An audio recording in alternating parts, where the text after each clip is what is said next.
on points of C star BG and their tangent vectors. Please. All right. So thank you very much. It's a shame I can't be there in person. It's always a pleasure to go to Barcelona, but I'm happy that I can talk nonetheless. And so I guess since it's the most important thing I'm going to do, maybe I can start by thanking Carlos, Joachim, and Albert for organizing what's been a really great hybrid workshop. So thank you very much.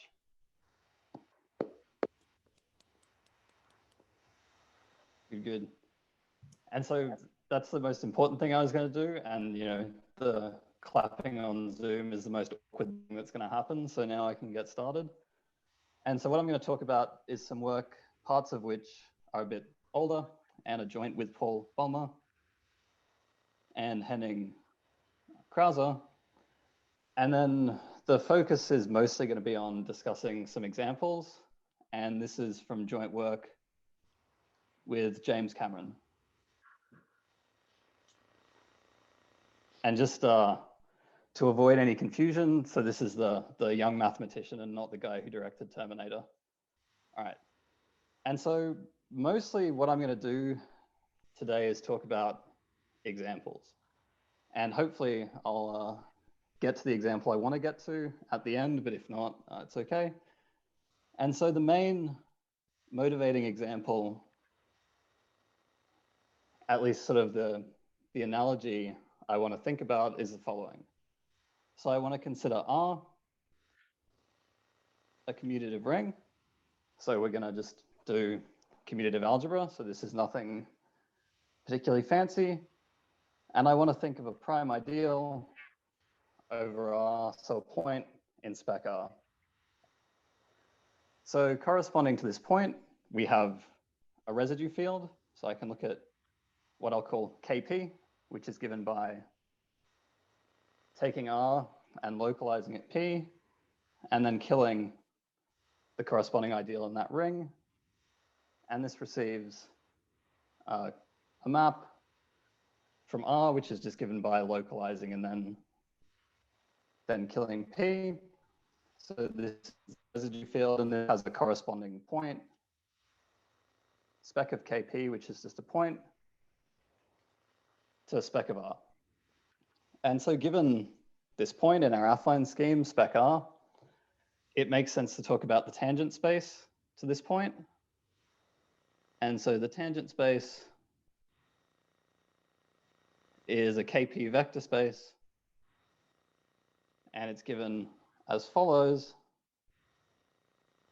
So it's just the maximal ideal of the localization. We kill the square of the maximal ideal, and then we dualize the whole thing. And so this is what it is, but you can think of it as being the tangent space in the sense that it's basically doing what the tangent space should do. It's measuring the different directions you can go from this point in a little neighborhood of it in spec R. So it's sort of telling us about functions that vanish to second order at this point. And so there are more homological ways to describe this, which are a bit more useful for making analogies. So we can just as well write this in terms of Tor. So this is the same as Tor1, Kp, Kp, and then we take the Kp vector space dual. Or if we preferred, although I'm not sure I'm really going to use this so much, we could write it as x1 of Kp with itself as well. All right. But none of this is particularly homotopical. And so I want to repackage it in a way that's a little bit more useful for drawing analogies and what we're going to talk about. And so we can consider passing to the derived category of R. So by this, I mean the unbounded derived category of all R modules. And we can go from there to the derived category of Kp. And I'll draw my diagram like this just for Paul. So we have derived base change from dr to dkp, and I'm not going to decorate it to indicate it's derived because I'm not going to have to think about the underived one. And this has a right adjoint given by a restriction of scalars. And this derived base change is an exact symmetric, although it doesn't really matter, monoidal coproduct preserving functor. So this is a very nice functor. And so I'll define this in a bit in the same way that Kp over here is a field and is a residue field for R. The derived category of Kp is some tensor triangulated analog of a field. So we'll a little bit. And we should think of this base change functor as being like the derived category version of a residue field. And so sort of the information about this adjunction is contained in the comonad given by restriction and then base change on the derived category of Kp. And so we can look at sort of what this does to K, what it does to Kp. And so sort of more or less by definition,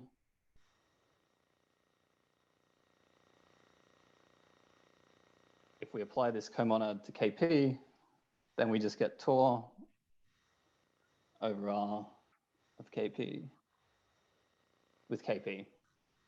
And so this is giving us back not just the tangent space, it's sort of telling us all about the derived tangent information at this point. And so to sort of capture the information about this point, the corresponding embedding into spec R and this tangent information, it's sort of natural to consider the following category. So I want to look at the category of comodules over K. Oh, actually, let me write it like this. So comodules on the derived category of Kp for this comonad given by restriction and then base change.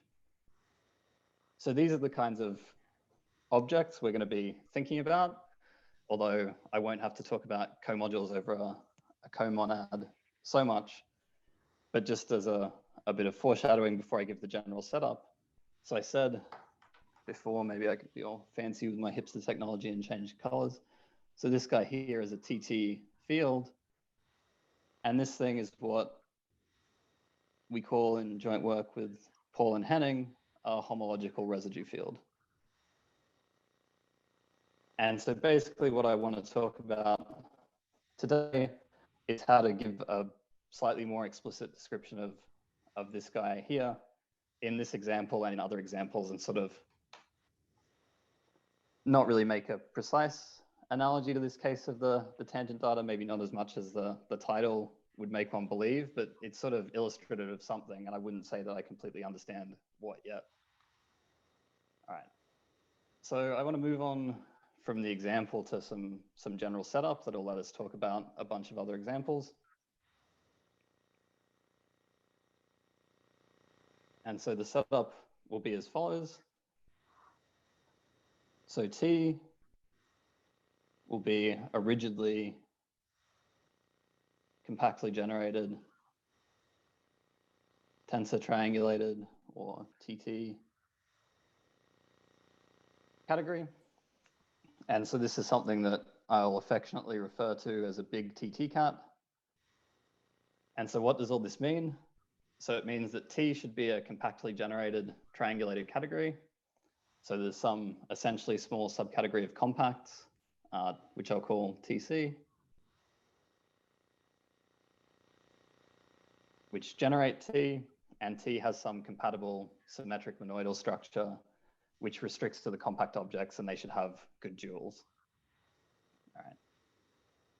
So this is one of the players, and the other player will be K, which will be a TT field. And so here I need to explain what I mean by this. And so this is at least a candidate definition of what a TT field should be, coming from this work with Paul and Henning. So this is a big TT category, which is non-zero, we want to assume. So some really compactly generated tensor triangulated category satisfying the additional condition that for every x in K which is not 0, the internal Hom functor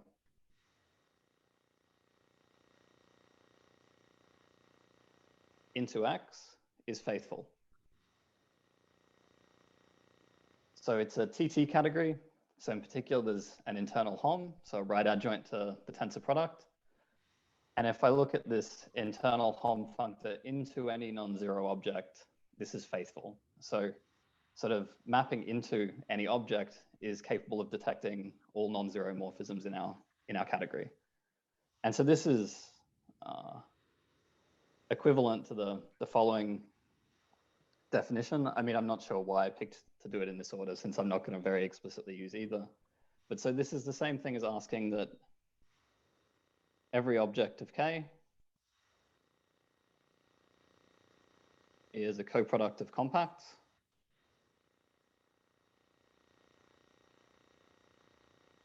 So there are sort of no complicated large objects. They all just look like big direct sums of compact objects. And for all non-zero X and K, tensoring with X is faithful. So it's basically saying that everything is a sum at worst of compact objects. And if I tensor with one of those compact objects, I don't kill any morphisms. And so what are some examples of these sorts of things? They're fairly familiar. So I could look at the derived category of K for K a field. So every object in there is a sum of shifts of copies of K, and those are compact. And there are basically no interesting morphisms, right? They're just matrices. If I tensor with anything, certainly that's faithful. And so a similar example is I could look at the derived category of something fancier. So I could look at the derived category of KPN. So what do I mean? I mean the homotopy category of module spectra over KPN, where P is a prime, N is at least 0, and this KPN is a Morava K theory. So this is also a TT field.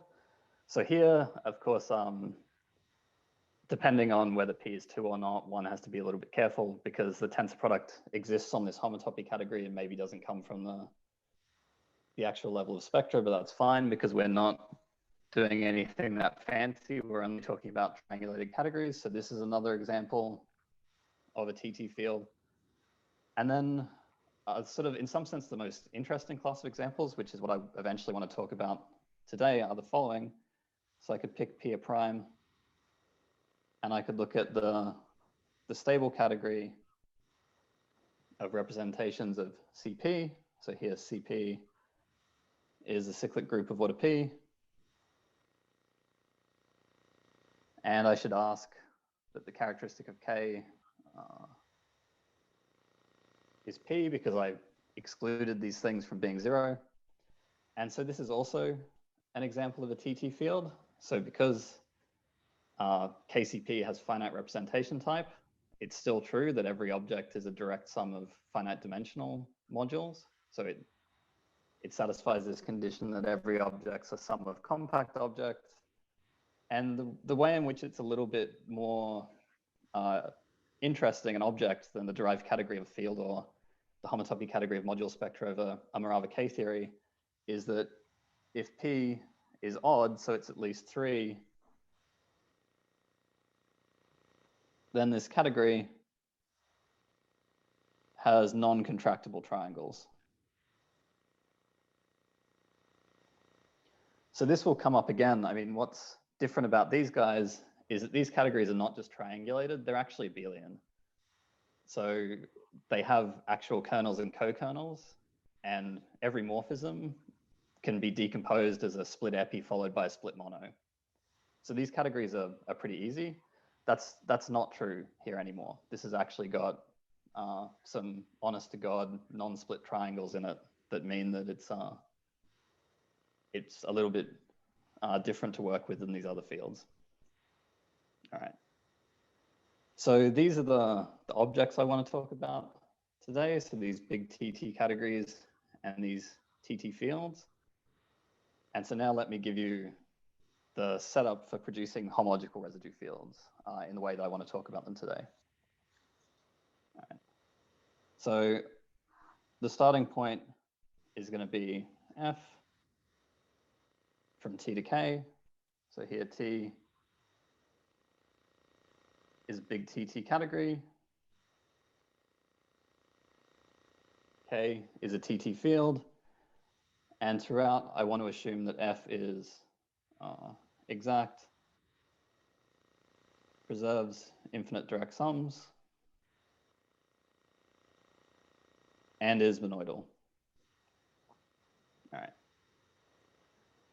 And so maybe just let me make a remark for a couple of people. So T and K are both assumed to be symmetric monoidal, but here we don't have to assume that F is a symmetric monoidal functor. I mean, so in some of the examples it is, in some of them it's not. And it doesn't need to be symmetric monoidal for things to work, but that's sort of not really essential to what I'm going to say, except in some of the examples where I'll likely suppress it. All right. And so we can form the following diagram. So I can look at my functor F from T to K, and then I can map T and K to some abelian categories in a universal sort of way. So I can map these to the module categories over the compacts. And here, what is this? So this is just the category of additive functors from the opposite category of the compacts to the category of abelian groups.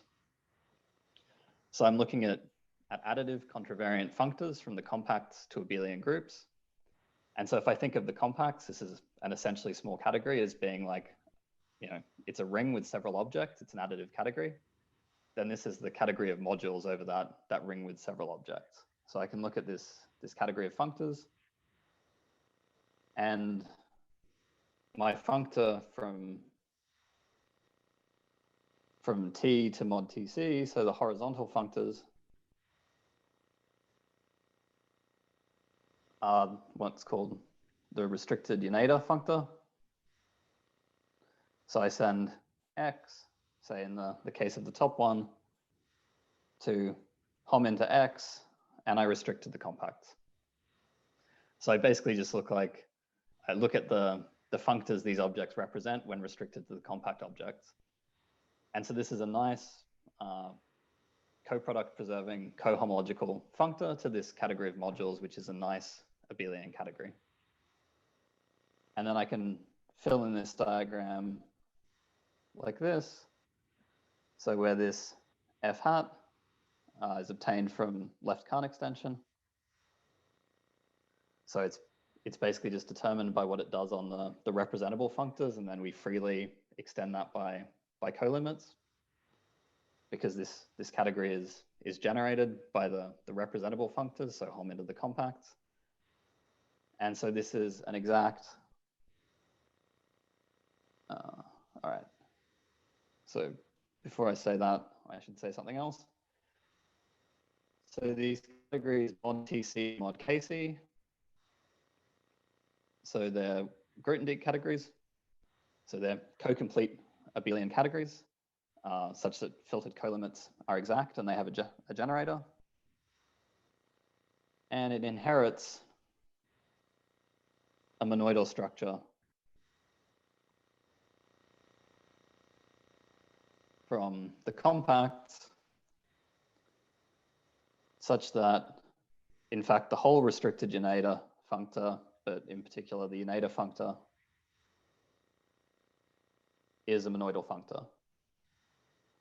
So I can define using deconvolution a tensor product on this category of modules, which extends the tensor product on T.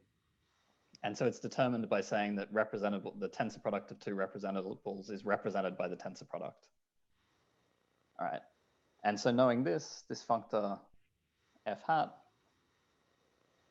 is, so it's exact, so it preserves kernels and co-kernels. it's monoidal, and it's colimit preserving. And so now I can tell you what the homological residue field is. So the homological residue field, which comes associated to this functor f from T into a TT field. I should say that. So associated to F is this category which I'll call AF, and it's given by taking modules over the compacts and killing the Serre ideal closed under colimits given by the kernel of this functor F hat. And so basically because F hat is so nice, so this kernel of F hat is a Serre subcategory closed under colimits and closed under tensoring.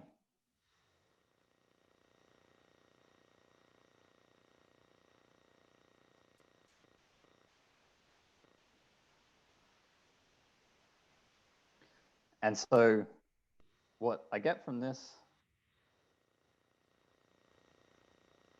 is a functor from T to this homological residue field, which is cohomological.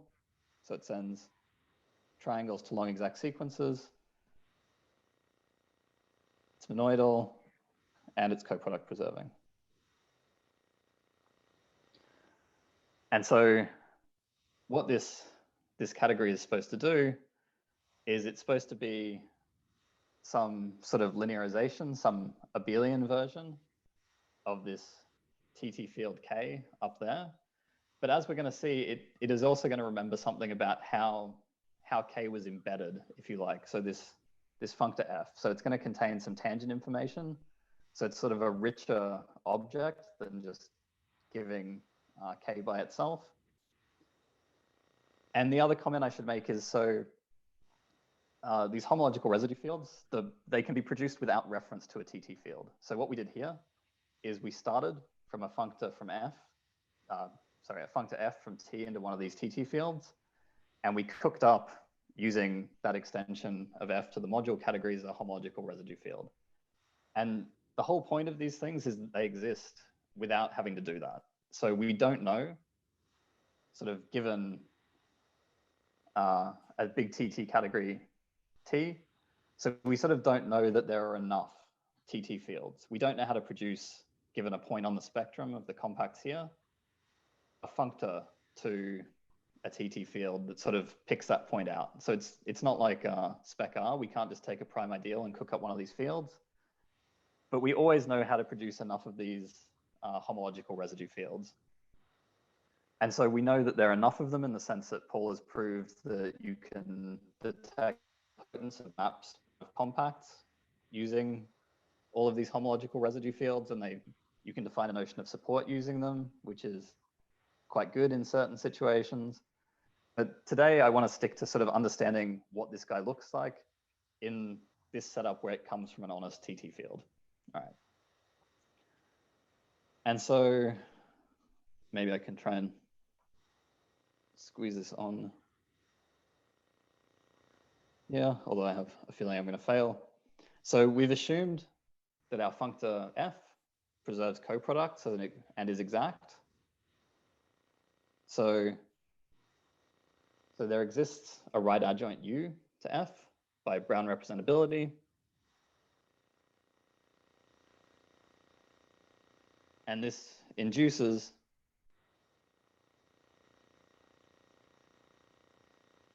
a right adjoint for F hat. And we could also see this directly. So there's an adjoint functor theorem for these nice abelian categories. It's a locally presentable category. And F preserves colimits, so it has F hat preserves colimits, so it has a right adjoint, and it's induced again by left Kant extension from this right adjoint for U. And so this gives us all we need to give our first description of this homological residue field. And so this is a theorem of Paul and James's. So unfortunately, I'll get rid of this, but maybe let me rewrite some of it so it's clear.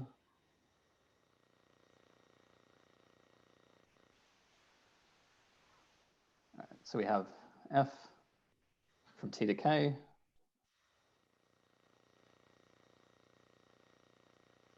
Functor to a TT field as before. Then what they show is that this AF is this category we wrote down before, but in general. So it's the category of comodules on this module category of the compact for our field over this comonad FU coming from a junction. So this is as additive and so then as Grothendieck categories. So here, use the comonad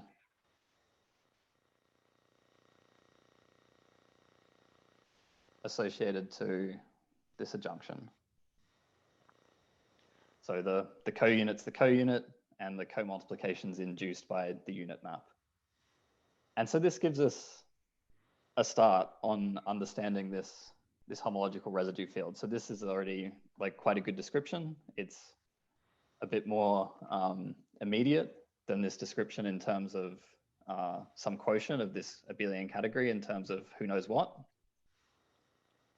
And so what I want to talk about today is how to refine this description a little bit and sort of present it in a way that we can sort of really convince ourselves that we understand what's going on, even if we don't really. And the other thing is that it's not quite clear. I mean, so one doesn't have to do much. This is not deep, but it's not immediately clear from this how the monoidal structure that we know is on this homological residue field appears from this category of comodules. So it's not clear what the tensor product should be on this side. And so I'll say something about that as well. All right. So going back to the original example, so we've got pi from R to Kp, where P is a prime ideal. So we have our derived base change functor from dr to dkp. This is a TT field. And pi upper star is exact. It's monoidal, and it preserves coproducts. And so we can apply Paul and James's result to this and try and understand what this residue field is. And we're going to see it's the thing we wrote down before. So in this case, we can simplify a little bit. So we can note that the derived category of Kp is abelian. So like I said before, it doesn't just have cones, so it doesn't just have weak kernels and co-kernels, it has actual kernels and co-kernels, and this forces basically all of the triangles to disintegrate, so they're all null homotopic in the same way that a chain complex can be null homotopic, and so there's not really any interesting homotopical information here. So in fact, we have an equivalence of categories. So the derived category of Kp is equivalent to the category of Z-graded modules over Kp, where this is graded so that Kp just lives in degree 0. So the derived category of Kp is just the same as the abelian category of Z-graded Kp vector spaces. And it turns out that this is also the same thing as the category of modules over the compact objects here. So going to the module category from the derived category of a field doesn't actually do anything. That functor is just an equivalence. So this thing's both triangulated and abelian. So we don't lose anything by going to this category of modules, and we also don't sort of simplify anything. All right. And so on this abelian category, we care from the theorem about the comonad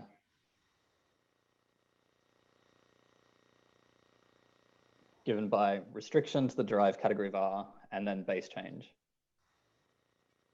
And so essentially just by an enriched version of the Eilenberg-Watts theorem, so we have that this comonad is actually isomorphic to tensoring over K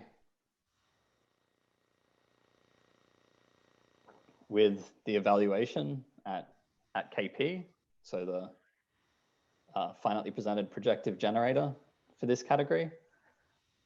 And so this is not just an isomorphism of functors, this is an isomorphism of comonads, where the right-hand side is a comonad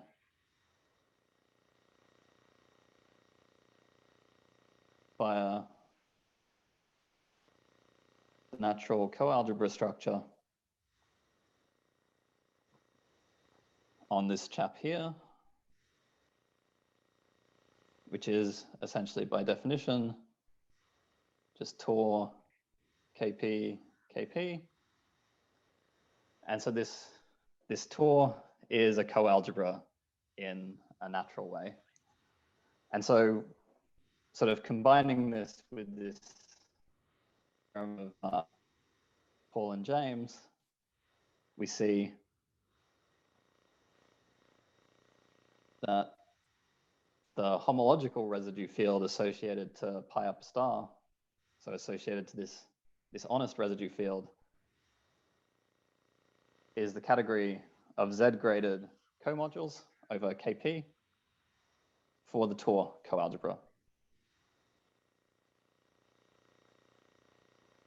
And so if we think back to the start, this is somehow all of the derived tangent information at this point P.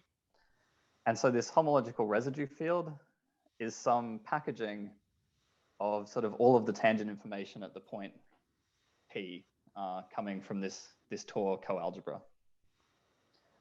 And so in fact, so this thing is not just a coalgebra. So Tor, like as above, is in fact a graded Hopf algebra. And so using the bialgebra structure, we get an induced tensor product of comodules. So we can make a tensor product of comodules into a comodule using the multiplication structure. So we view it over Tor tensor Tor and then multiply. And so this gives us a monoidal structure on this category of comodules that makes this equivalence actually an equivalence of symmetric monoidal categories. And so, I mean, the conceptual explanation for this is not really like a deep thing. So the point is that this base change functor is monoidal on the nose. And so its right adjoint is lax monoidal. And so our comonad up here is a monoidal comonad. So it's a comonad which is a lax monoidal functor. And this is enough to put an induced tensor product on its category of comodules coming from the one on the derived category of Kp. So this tensor product here is nothing mysterious. It's really just induced by the tensor product of vector spaces. All right. Good. And then the fact that it's a Hopf algebra, not just a bialgebra, is corresponding to the fact that the finitely presented, sort of the finite dimensional comodules are dualizable. So the category of finite dimensional comodules is a rigid tensor category. All right. So that's what happens in this example. And then the point is that all of this can be generalized. So we have the following theorem. which is basically taking what Paul and James did and massaging it a little bit with Eilenberg Watts and whatnot. So if we take our general setup, so F from T to K as before, so T is a big TT category, K is a TT field, and F is exact, coproduct preserving, and monoidal. So as before, with associated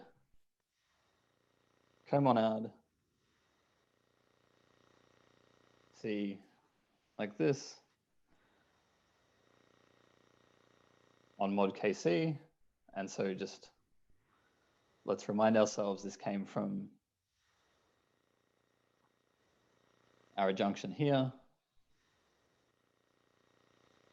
going to the module categories,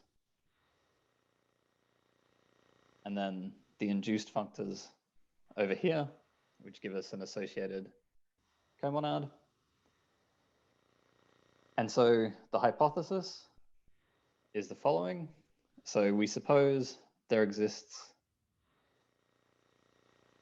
a graded ring R such that the category of modules over the compacts is equivalent to the category of graded modules over R.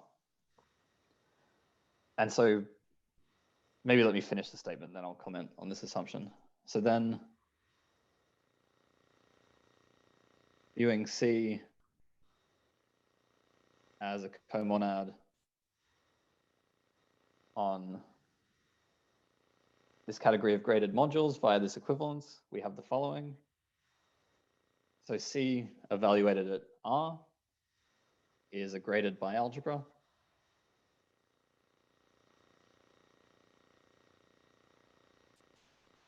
So it's not just a coalgebra, it's actually always a bialgebra. C is actually isomorphic to the induced, to the monoidal comonad induced by this bialgebra. So this is a natural isomorphism of comonads. And so it follows that the associated homological residue field at F is equivalent to the category of Z-graded R-linear comodules over this, well, I guess I should really say bi-ring, not bialgebra, because I won't bother changing it, because I'm not asserting that sort of things are necessarily acting symmetrically as they should, but it doesn't really matter. So we can look at the category of R-linear graded comodules over this bi-ring, and this is equivalent to the homological residue field as additive monoidal categories. So in particular as monoidal Grothendieck categories.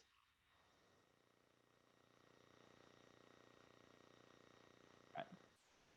And so this explains what we saw in the case of a usual point on spec R.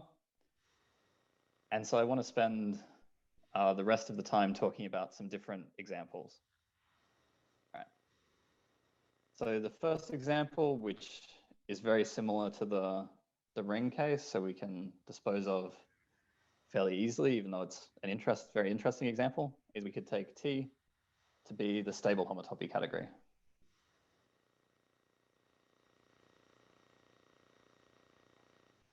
And so we could look at the stable homotopy category. Oh, sorry, I forgot Paul's here.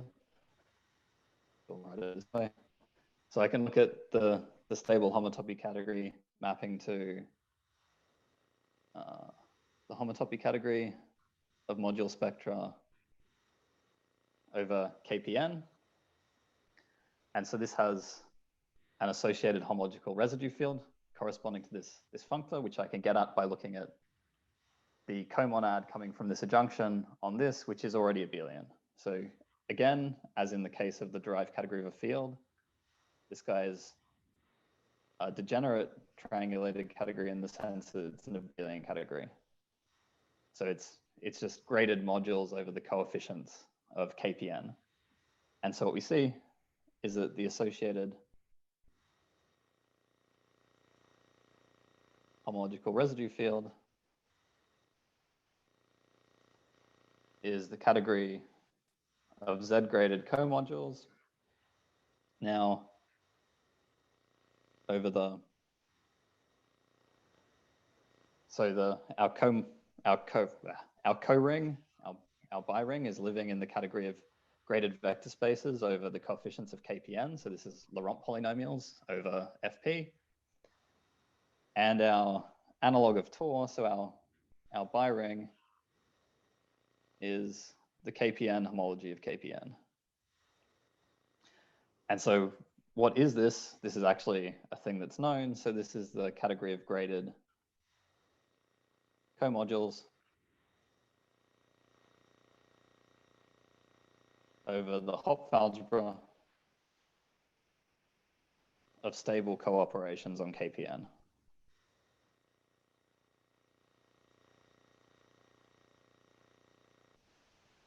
And so this, again, is something that's that we know something about. I mean, so one, I wouldn't say but one knows things about this Hopf algebra of stable co-operations. It's something that's been studied. And that, I mean, so this is sort of the point of this theorem, if you like. So originally, for me, these homological residue fields were like very strange creatures. So we know that there's some symmetric monoidal Grothendieck categories, but in sort of any non-trivial example, I had absolutely no feeling for what they were. And so the point of this theorem is to kind of demystify these things. So they're actually like entirely reasonable natural objects that you could imagine showing up even if you weren't trying to build a homological residue field. So it sort of makes perfect sense to look at comodules over Tor KK or over this Hopf algebra of stable co-operations, and it's actually telling you something about the TT geometry. And so even just for like power series in one variable, sort of computing this originally was like extremely illuminating for me. I mean, they're sort of very reasonable objects, these homological residue fields. So Paul Henning and I didn't accidentally create some sort of monstrous Frankenstein things. I mean, we found something that's actually like quite nice. All right. And so now I'm actually going to talk about groups for a while. And so I want to do some examples sort of from TT categories coming from the world of finite groups and talk about what happens in those examples and what these homological residue fields look like, and then end with a sort of challenge, because their life is harder than in these examples and we don't really completely understand what's happening yet. All right. So for our warm-up example, we'll take, so G will always be a finite group, and K will be a field which is appropriate in the sense that its characteristics should divide the order of the group. And I guess I insist on that. I mean, normally it doesn't matter because it's very easy to make correct statements about zero. But here we've defined TT fields to be non-zero, so I'm going to assume that K is always an interesting choice of field. All right. And so the first example I want to look at is the one from the title. So I want to look at the structured ring spectrum of cochains on BG with coefficients in K. And so I want to start off with sort of the closed point. So this comes with a sort of canonical residue field, which even exists on the level of ring spectra. So R to K just corresponding to a choice of base point. And so we get an associated base change functor from the derived category of R to the derived category of K, which is a TT field. And then we can apply our theorem to pass to the homological residue field, which again is something we recognize. So it's the category of graded comodules over the K algebra or the K coalgebra to KK. So, I mean, basically just as in the commutative algebra example, we get this coalgebra coming from Tor and we look at comodules over that, but we can describe this more group theoretically. So here Tor KK is the graded dual of the loop space homology of the P completion of BG. And so this, from the point of view of studying cochains on BG, is a very natural thing to come up, right? I mean, it's the Cazul dual guy to cochains on BG. And so this is an algebra. Taking its graded dual, we get a graded coalgebra. And what this sort of tells us is that this is the homological residue field at this closed point. And so in some sense, this dual of the loop space homology of the P completion is tangent information at this at the base point of cochains of BG. So at this residue field at the closed point, if you like, cochains on BG. And so this analogy sort of works in the sense that, so sort of being regular should mean that there's sort of the right number of tangent vectors, which is translated as saying that this derived tangent space is finite dimensional. And we sort of have that here. So this is finite dimensional. So if and only if R is regular. And so one can make sense of this, but without going into that, I mean, what it means in cache is that IEG is p-nilpotent. So sort of this homological residue field is also telling you something about, you know, well, I mean, it's telling you about this loop space homology and it knows whether R is sort of regular or not, like how nice G is at P. And so a sort of fun sub-example, which is interesting, although I wouldn't claim at the moment I could really explain like what this means precisely with respect to this analogy with tangent data, but we can consider the case that G is a P group.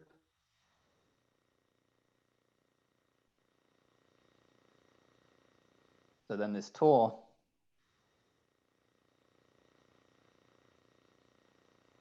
is just the dual of the group algebra, KG, because P completing BG doesn't do anything. And so the homological residue field, so we can dualize again to get from comodules to modules, and we just get Z-graded modules over the group algebra. And so sort of the category of graded modules over the group algebra is somehow some version of the residue field remembering the embedding of the base point into BG. And so here this is graded just with KG in degree 0.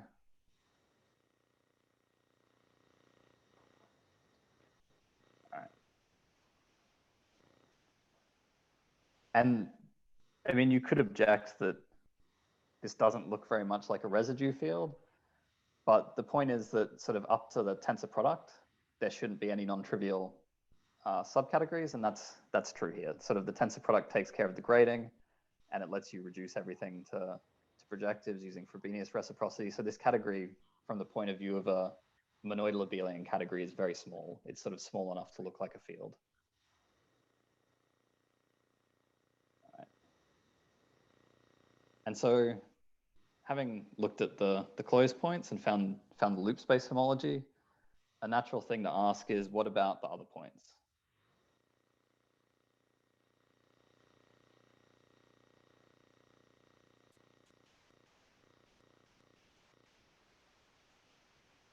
And so here, I can't tell you the answer in general, but maybe let me do another example that illustrates what's going on. So we'll work at the prime 2, and we can throw away the point we understand, which more or less, at least if ours are a 2 group, means we pass to the stable category of kg. And so maybe let me switch pages so I've got some room and write down what happens in the one example that I really sort of understand completely. So I'll take E to be an elementary abelian 2 group of rank R. So Ke is a very truncated polynomial ring.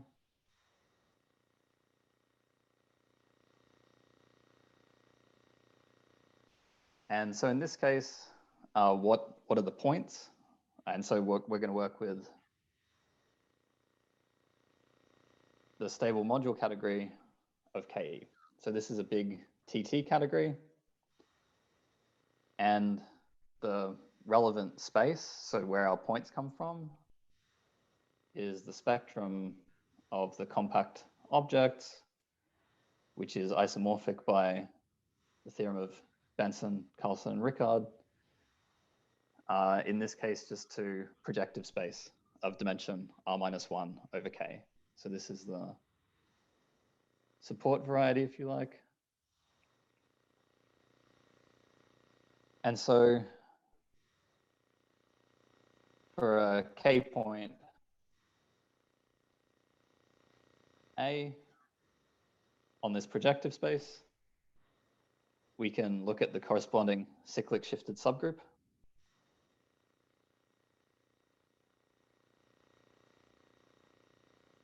So this will be from KC2, which I'll think of as KT modulo T squared, to KE. And this is defined by sending T to the sum over I of AI xi, where A are the projective coordinates of our point here.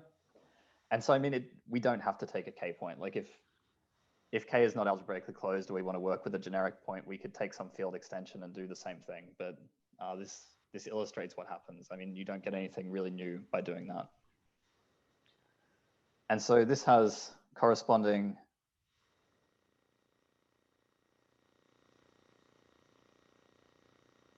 TT field up to a little bit of cheating with the tensor product, which I maybe will suppress.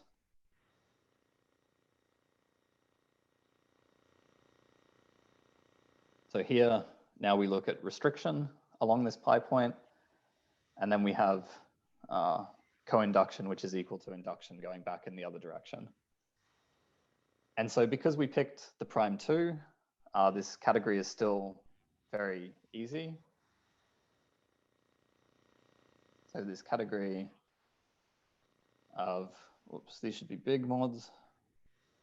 So the stable module category of a cyclic group of order 2 is just equivalent to actually the category of K vector spaces with no grading.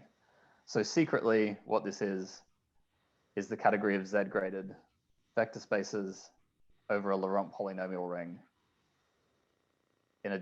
over a generator in degree 1. So the grading has to come from the suspension. It has to be somewhere. It's just in this case, it collapses.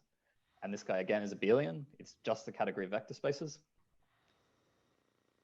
And the corresponding homological residue field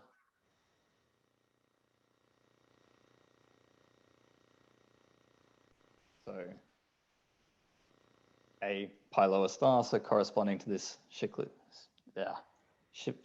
shifted subgroup, is the category of comodules no grading over an exterior coalgebra.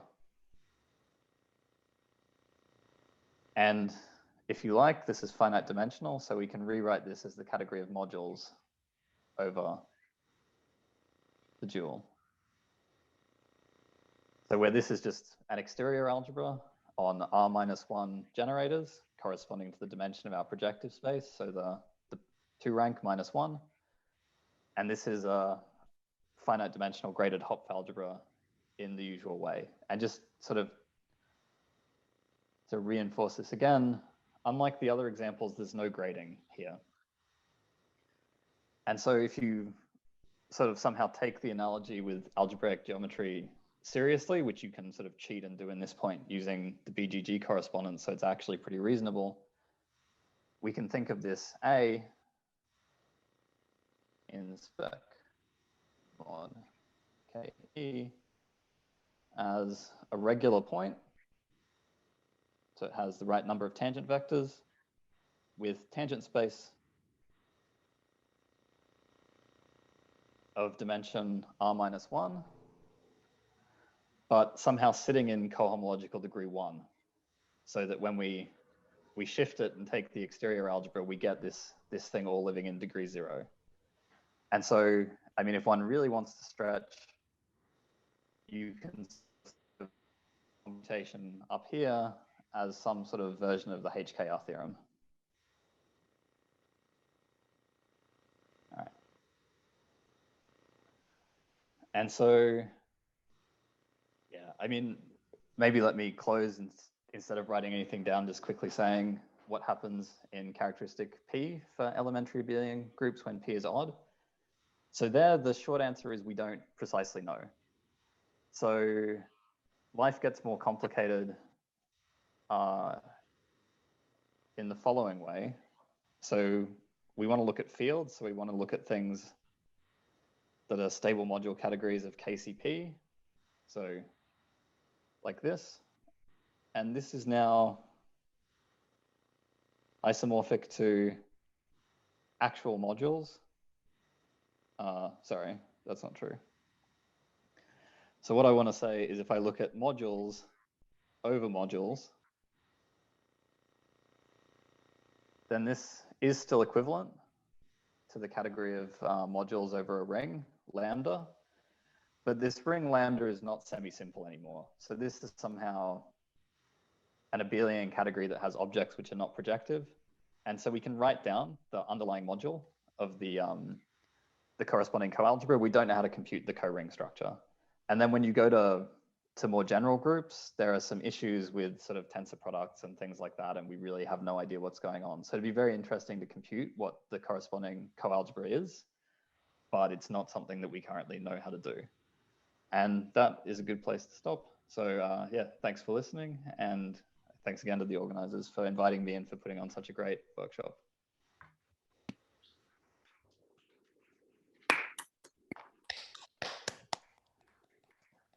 Thank you very much. Are there questions, comments? Obrir el llum. El llum. If this is not the case, we thank. Well, I would like to ask a question, if you don't mind. Would you mind going back to your theorem with James a couple of pages back? Yeah. So, so I have two questions in this setting. So first, the R that appear there, do you know it has to be some kind of graded field or something like that automatically because. Oh no, and thanks. So I meant to say this and then realized actually at some point I forgot. So all of this condition really says is just that if you look at the compact objects in K, there's only finitely many suspension orbits of indecomposables. I mean, so the compact is always a ring with many objects. I just want there to be finitely many so that I can add them all together and view it as being reader equivalent to an actual ring. I see. Otherwise, okay. there should still the be second some question version. was. There should still be some version. You just have to worry about evaluating C at everything and somehow figuring out what that sort of structure is, and it'd be some sort of like Hopf coalgebroid or something. I see. Yeah. The other question is that in the statement you carefully say only biring or something like that, but in the example, most of the time it's Hopf. So can you? So it's not always Hopf.